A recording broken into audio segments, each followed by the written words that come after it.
Ah yes, diet soda, the guilt-free, zero-sugar savior of our waistlines. That magical elixir that promises all the sweetness, none of the calories. But have you ever heard someone call it cancer in a can? Yeah.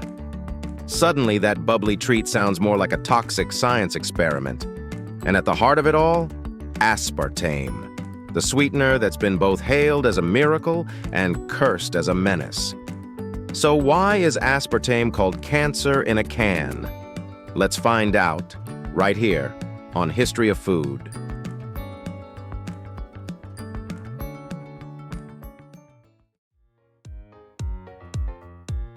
Let's start with the basics. Aspartame. It's an artificial sweetener about 200 times sweeter than sugar, discovered by accident in 1965 when a chemist named James Schlatter licked his finger and tasted sweetness. Since then, it's made its way into everything.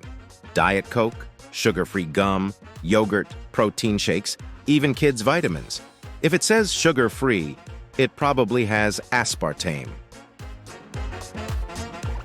Now picture the 1980s. Big hair, big shoulder pads, and an even bigger fear of fat and calories. Diet culture was everywhere. Light foods were the new religion. Companies marketed aspartame as a miracle ingredient.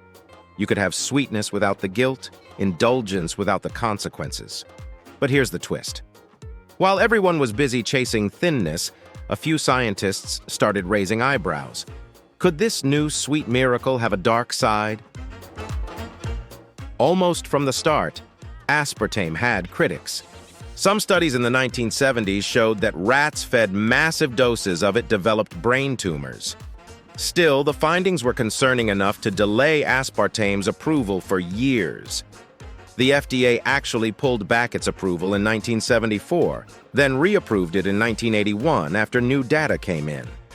And because humans love a good scandal, conspiracy theories started bubbling up like soda foam.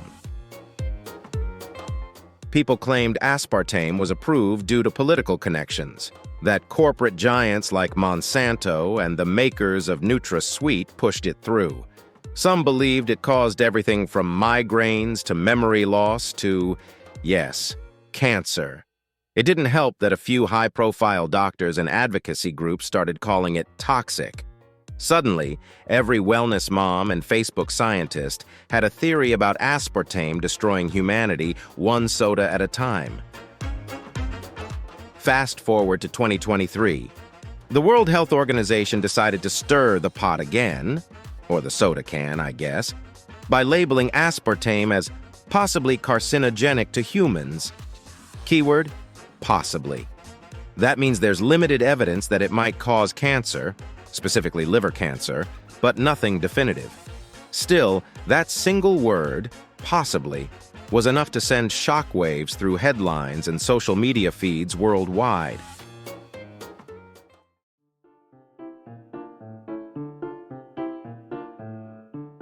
In other words, it's in the same category as pickled vegetables and aloe vera extract. So yes, your diet soda now shares a risk tier with grandma's homemade kimchi.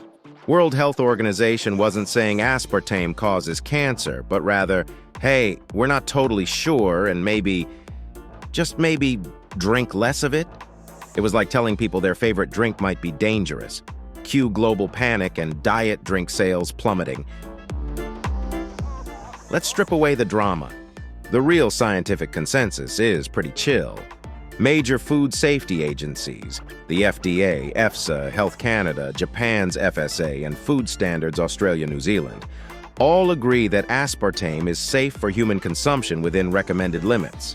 For example, you'd have to drink around 20 cans of Diet Coke a day to hit the upper safety threshold.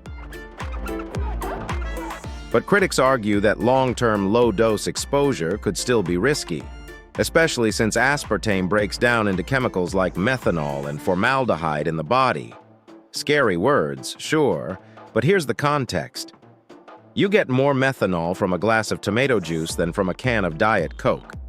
So unless you're snorting sweetener packets for breakfast, you're probably fine. Here's where it gets really weird. Even if aspartame doesn't give you cancer, it might still mess with your brain. Just not how you think. Some studies suggest that artificial sweeteners can confuse your body's hunger signals. That might explain why some people who switch to diet drinks don't actually lose weight. They end up eating more elsewhere. So while aspartame itself isn't evil, it might be low-key sabotaging your diet behind your back. Now we're stuck between two sweet evils. Sugar gives us obesity, diabetes, and cavities. Aspartame gives us paranoia and conspiracy theories. So what's the move? Well, balance. Everything in moderation. Drink water when you can, enjoy your soda occasionally, and remember, life's too short to be scared of every molecule in your drink. It's like a toxic love triangle of sweeteners. You can pick your poison, but you can't escape the drama. So why does that phrase, cancer in a can, still stick around? Because fear is sticky. Humans remember scary headlines more than boring science reports. It's the same reason people think microwaves cause radiation poisoning or that MSG melts your brain. Spoiler, neither do. But once an idea gets viral traction, it's hard to kill, especially when soda companies are billion-dollar villains in the public imagination. Here's the bottom line. If you're drinking the occasional diet soda, you're fine. If you're drinking multiple cans every day, maybe rethink it. If you're drinking 30-plus cans and calling it hydration, call your doctor. Aspartame probably isn't going to kill you, but the anxiety around it might, so chill. Have your drink, know what's in it, and don't let fear-mongering headlines ruin your refreshment. At the end of the day, everything can sound dangerous if you say it dramatically enough. Water can kill you in high doses. It's called drowning. Oxygen ages your cells. The sun gives you wrinkles and cancer, yet we still love beach days. So maybe the real takeaway is this: moderation isn't sexy, but it works. So the next time someone calls your diet soda cancer in a can, just smile and say, maybe, but at least it's cold. And then take a sip. Because the real poison in life isn't what's in your can, it's the stress of worrying about it. If you enjoyed this video, please check out our other bingeable channels. Thank you for watching.